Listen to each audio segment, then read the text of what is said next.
so much news happening. It's hard to know where to start, what to even talk about. The Liberals in the middle of a wicked wildfire season, while Canada's trying to get its head around what happened in Afghanistan, and trying to get its head around the fact that the United States wokies defrauded the American people and got that guy elected president. That should be a real issue with us, really. Canadian media has been saying no evidence of election fraud. Wow. Just to get it out of the way, okay? There was big tech bias. A lot of them had a real fact, like you couldn't say election fraud. While election fraud was happening, Google and YouTube and Facebook were trying to limit what people said about it. Okay, so what I do is my only source of news actually is YouTube.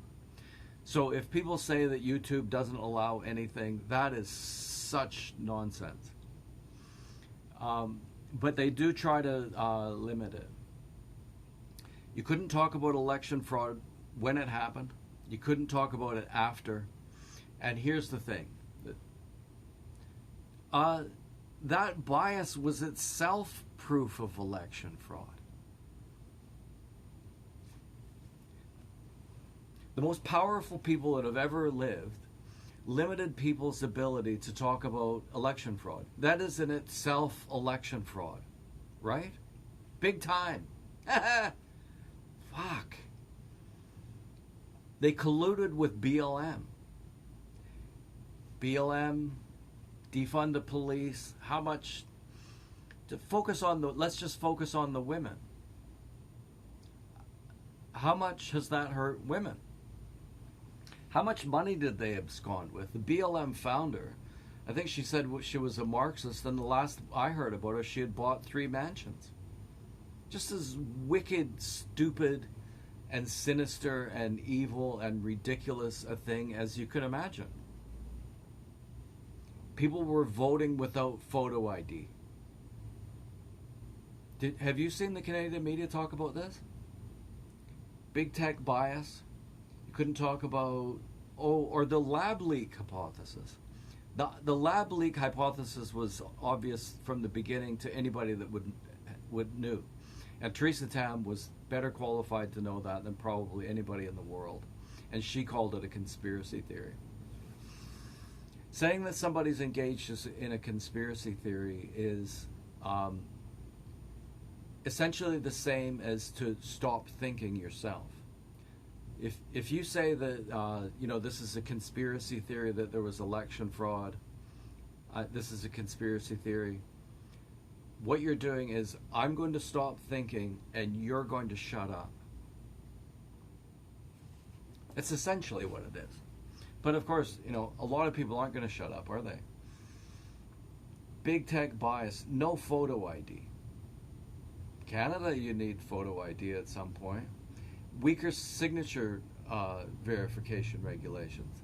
And what's happening right now is that the state senators, many of whom were convinced that there was significant voter fraud, senators, congressmen, journalists, convinced that it was a very real issue.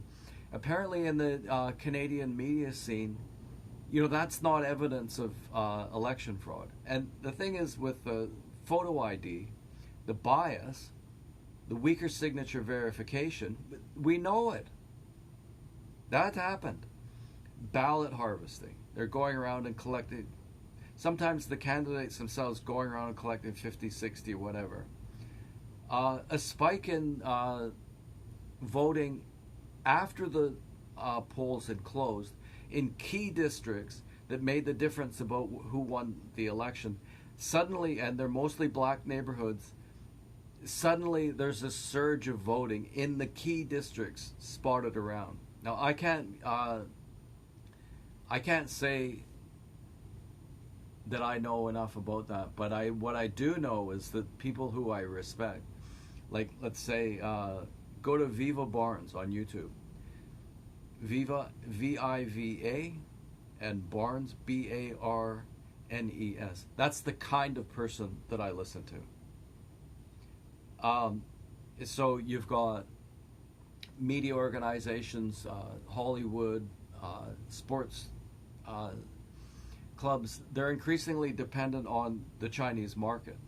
So the Chinese market is really, really happy that people degraded themselves by actually getting on their knees to a terrorist organization. China loves it. And Trudeau did it. Justin Trudeau came out in the middle of a COVID epidemic and got on his knees for BLM. Now he's setting up an election. As the money is pouring out, as people are just beginning to deal with how bad the inflation is going to be. So he's pouring the money out, and you can put a kind of a happy face on COVID because so many people have been vaccinated, but they botched it from the beginning, absolutely, and they botched it primarily because they trust the Chinese Communist Party. If you took the leader of the Chinese Communist Party, what is his name? If you took him and turned him upside down and shook him, Theresa Tam and Justin Trudeau and that crew would fall out of his pocket.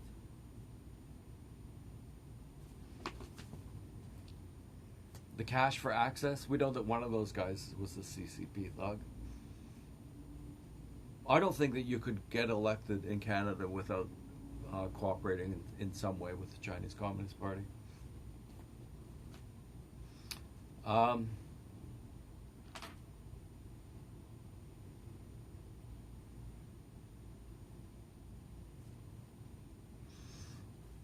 The death threats are pouring in, of course.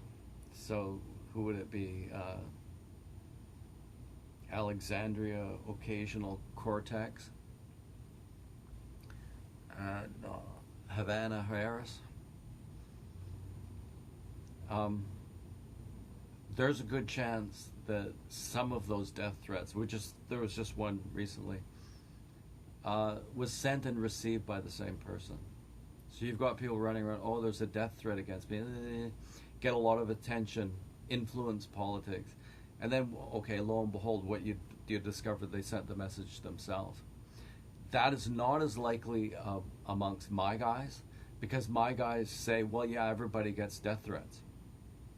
If my guys came out and complained about death threats, we would laugh at them. Probably. Everybody gets them. How many people actually get killed by those? If there's such a threat, why aren't they actually just... they can't find the person who leaves those messages? Is that even possible? Oh yeah, and there was one period of time when misogynistic tweets were all the thing. Oh my God, that's awful, and that is awful, especially for young women, because young women are totally obsessed with what's happening in their social life. And now their social life is splashed all over the place. And, yeah, I mean, everyone has the ability to talk now, and it's driving us nuts. So, yeah, one of the awful things that's happening is that young women were getting a lot of these threats. And what was discovered is that something like 50% of them were sent by lonely teenage girls trying to muck with another girl's reputation, because that's how women are aggressive. They destroy your confidence, they destroy your reputation, they destroy your self-concept, and they're really vicious. And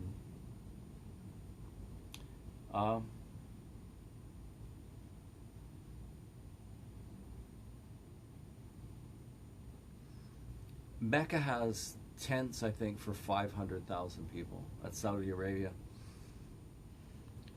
Tents for 500,000 people. at least how many refugees is Saudi Arabia going to accept? Who is going to ask them? Now, the truth is that most Muslim refugees go to other Muslim countries. Jordan, I think, a lot from Afghanistan go to Pakistan. It's important to be as fair as you can be. So they're already going to other Muslim countries, which I think what should be happening, I guess. But if a woman that's abused in Afghanistan runs off to become a refugee in Pakistan, what are the chances that her rights are going to be respected there? Muslim men like the setup.